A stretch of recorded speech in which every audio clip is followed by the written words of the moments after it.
panalangin ng pong gabi. Dahil panalangin. Dakilan namin Diyos na banal at makapangyarihan po sa lahat.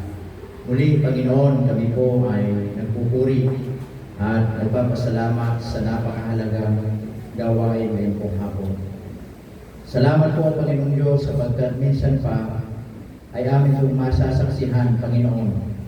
Muli, ang pangako ng dalawang asawang ito kay Brother Excel at Sister Sheila. Dalangin ko po, dakilang Diyos, na pagpalain po ang aming pong gagawin sa gabi nito, Panginoon, at kayo pong maluwal natin. Pagpalain po bawat isa at kayo pong maitaas sa pangalan ni Jesus. Amen. Pwede po kayo makaupo.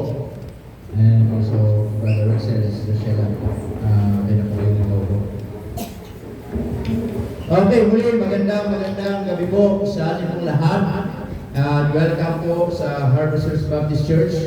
And tonight, we are happy at nagkakasaya po tayo na sama-sama po tayong gunitain at bigyan po ng selebrasyon muli ang 25th wedding anniversary ni Brother Excel at Sister Sheila. Palakpakan nga po natin sila.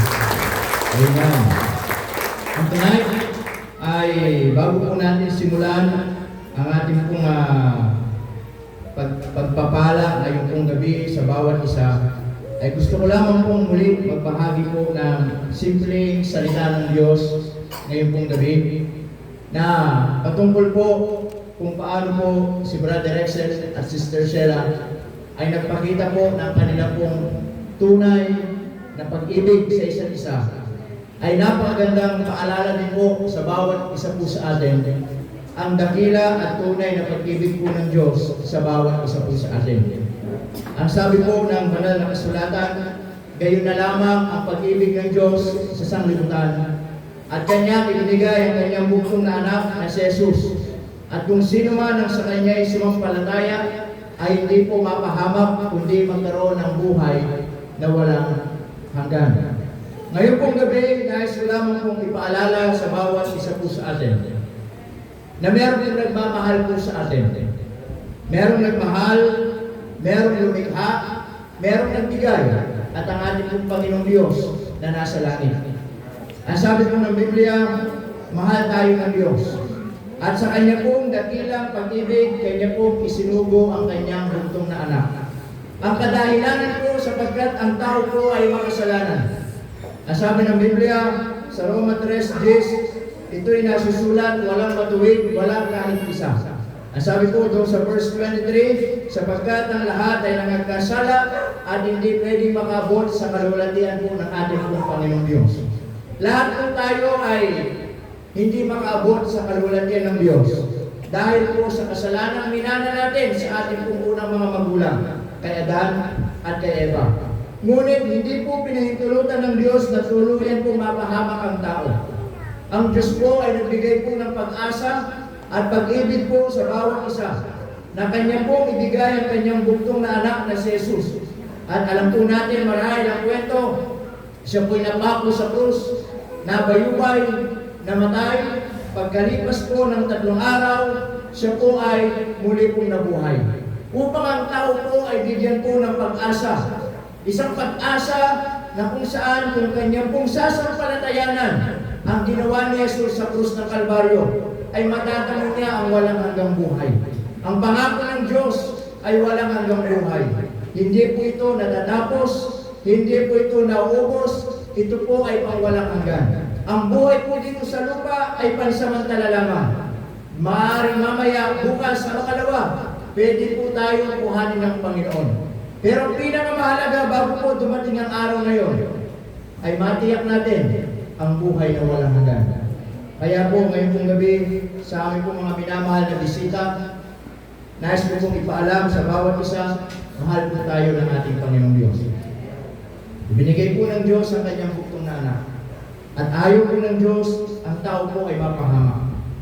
Ang nais ng Panginoon, kilalanin natin si Jesus sa puso natin bilang Panginoon at sariling tagapagligtas. Ngayon pong gabi muli, tayo po magpapatuloy at nandito tayo muli para makiisa, makisaya sa buhay po ng dalawang mag-asawang ito, na tayo po ay magiging patotoo, magiging witness kung paano po nila itinakbo ang kanila pong pag-ibigan. Ang sabi po ng banal na kasulatan sa aklat po ng Genesis chapter 1 in verse 26, and God said, let us make man in our image, after our likeness, and let them have dominion over the fish of the sea, and over the fowl of the air, and over the cattle, and over all the earth, and over all every creeping thing that creepeth upon this earth.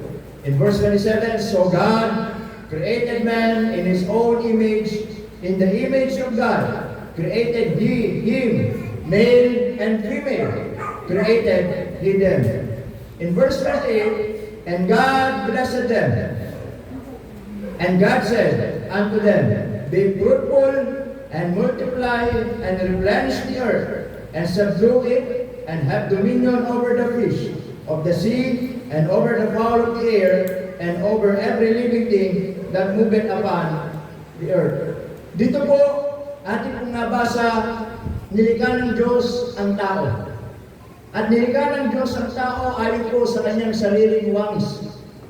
At nilikha ng Diyos ang tao, dalawa lamang po ang kasalan. Isang babae at isang lalaki. At yung dalawang kasarian po na yon, nasabi po ng in verse 28, ay pinagsama po ng ating pong Panginoong Diyos. Binasbasan sila ng Diyos, at nasabi ng Diyos, kayo humayo at magpakarami.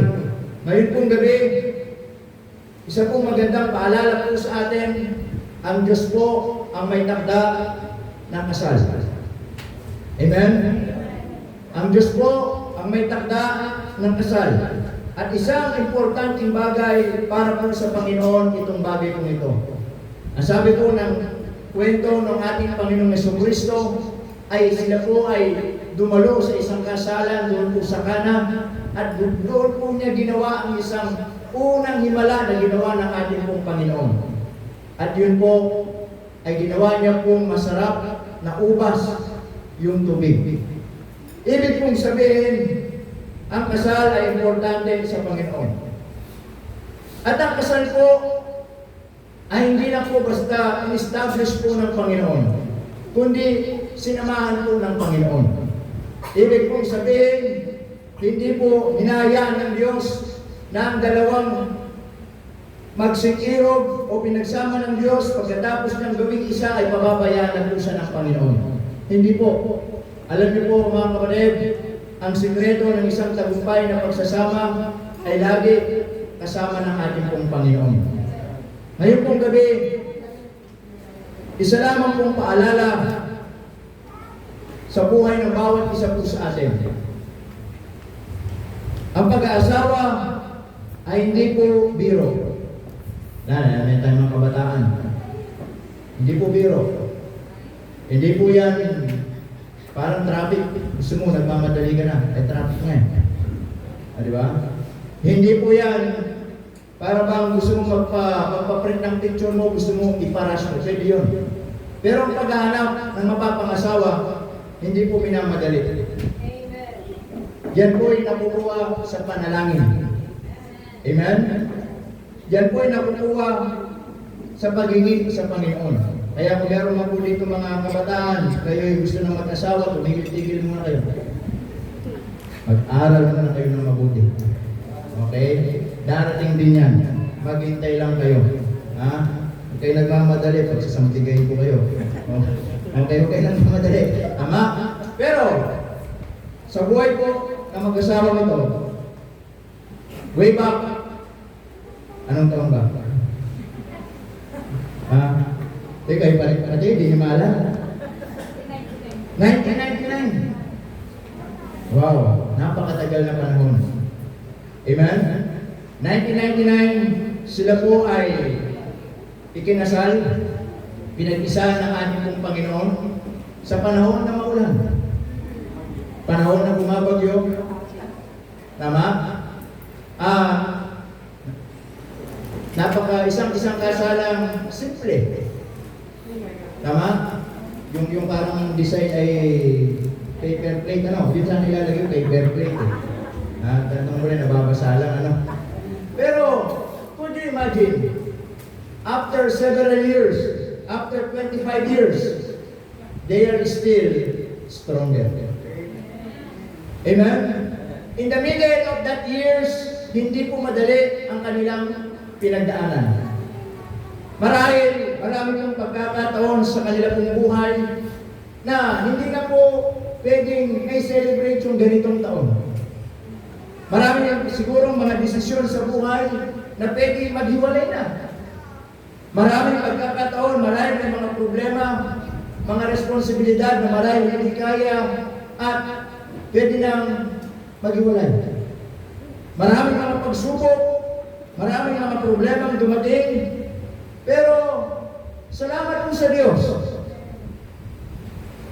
For how many years, makikita po natin ngayong gabi, at tayo po lahat ay mga saksi.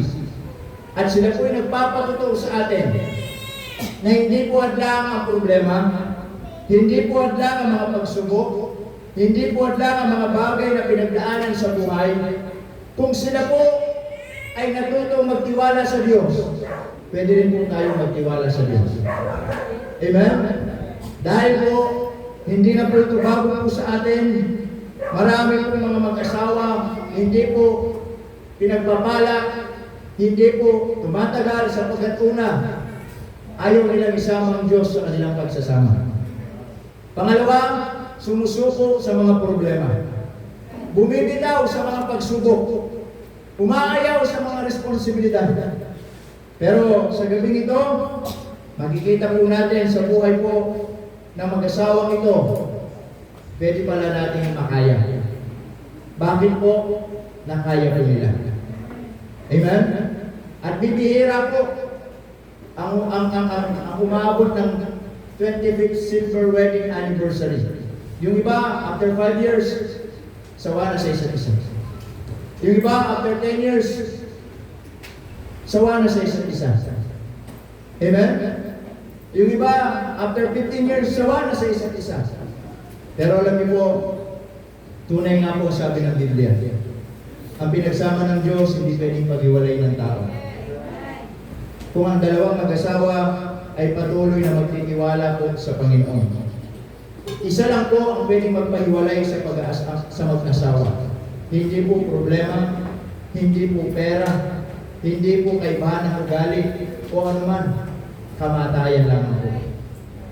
Kaya po, sa gabing ito, tayo po ay nakikiisa, nakikiselebrate, masaya ang ating mga puso, nawa ang buhay po nila ay maging magandang halimbawa sa bawat isa po sa atin.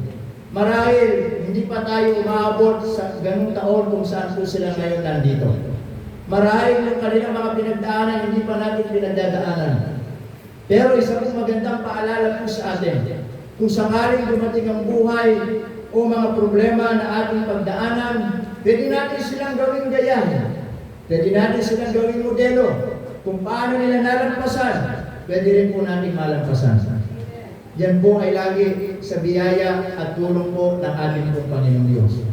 Kaya ngayon pong gabi, bigyan po natin sila ng pagkakataon upang sabihin sa atin, upang magkwento sa atin mamaya kung sila'y sawa na ba sa isa't isa.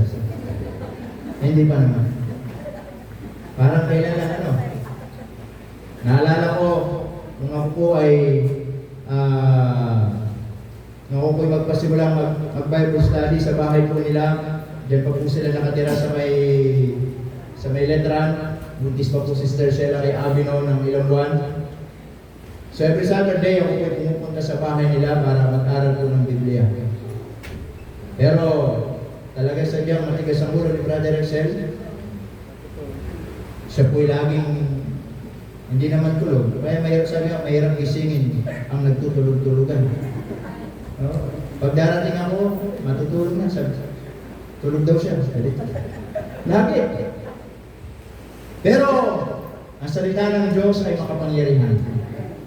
Dumating yung araw, Siya po ay ating nabahaginan ng salita ng Diyos, tumanggap sa Panginoon, nabautisma, at lalo kong na-realize, at lalo ipinaunawa ng Diyos na napakahalaga ng isang pamilya.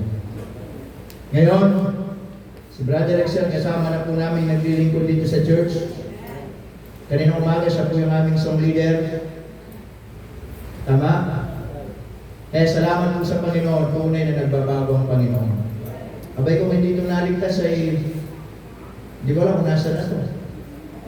Ha? Babayero ka din daw. Hindi na babayero yan. Chick boy lang. Hindi po. Pero, napakabuti po ng Panginoon. Amen? Napakabiyaya ng Panginoon.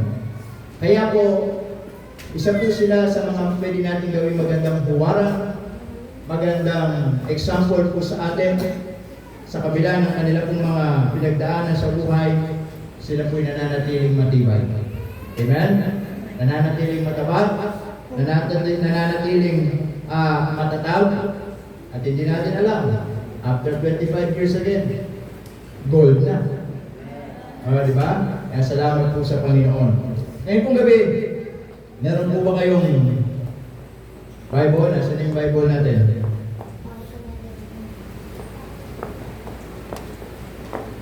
Kailan lang siya, nasa dyan lang eh. Ang Biblia po ay isang simbolo po ng kapangyarihan po ng Diyos para po sa tao. Isa pong salita ng Diyos na nakapakapangyarihan. Kung aalisin po natin ang Biblia sa buhay po natin, wala pong mangyayari sa buhay natin. Kung aalisin po natin ang Biblia sa bahay natin, wala pong mangyayari sa bahay natin. Kung aalisin po natin ang Biblia sa trabaho natin, walang mangyayari sa trabaho natin. Kung aalisin po natin ang Biblia sa buhay pag-asawa, walang mangyayari sa pagsasama natin. Ang punto po ay ganito. Hindi natin pwedeng hiwalayin ang salita ng Diyos sa buhay pag-asawa. Lahat po ng problema, lahat po ng katanungan sa buhay pag-asawa ay nandito po. Lahat po ng mga bagay na para ikatibay ng pagsasama ay nandito po. Lahat po ng mga bagay na pwedeng upang ang pagsasama ay lalong tumagal, nandito po sa salita po ng ating pong Panginoong Diyos. Kaya, Brother Excel and Sister Sheila, kung paano niyo po sana dinala ang inyong pagsasama sa 25th Silver Wedding Anniversary, ay sana ganun pa din po, nasama-sama niyo pa rin dalhin ang Biblia sa inyong pagsasama. Sana po yung inyong po napagdaanan na maraming mga problema at pagsubok ay hindi niyo po gawing dahilan para lalo kayong sumuko. Kundi gawin yung dahilan para lalo po kayo maging matibay at sa dulo po ng salita po ng ating pong Panginoon Diyos. Amen? Kailangan po natin ng salita ng Diyos. Nandito po lahat ng kasagutan. Nandito po lahat ng mga bagay na kailangan po natin. Dahil ang Biblia ay salita po ng ating makapangyarihang Diyos. Meron po ba tayong singsing?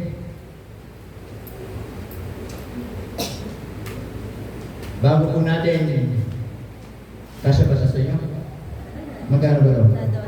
Baka 299 lang ito Nasa Shopee lang ito Okay, bago po natin ito ipasuot po sa kanila, ay meron po munang magbibigay po ng awit para po sa atin.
Ang singsing po ay, ano ba to? Ilang karat ba to? Pwede ba itong isang lahat? Ang singsing po ay bilog. Ito po ay simbolo na walang hanggang pag-ibig ng Diyos sa atin. Wala pong kantuhan, wala pong corner, ito po'y circle. Ito po'y nagpapaalala po sa atin ng pag-ibig ng Diyos ay walang hanggan. Na ito din po ay magpapaalala sa bawat isa ng pag-ibigan po ni Brother Excel at Mr. Sheila ay walang hanggan. Kaya, bigyan natin yung 6 months. Meron po ba kayong vows para bago niyo po isuot naman? Mic. Sige po. Tayo kayo. At kayo po'y magharapan. Sige po. Mag-vows muna kayo.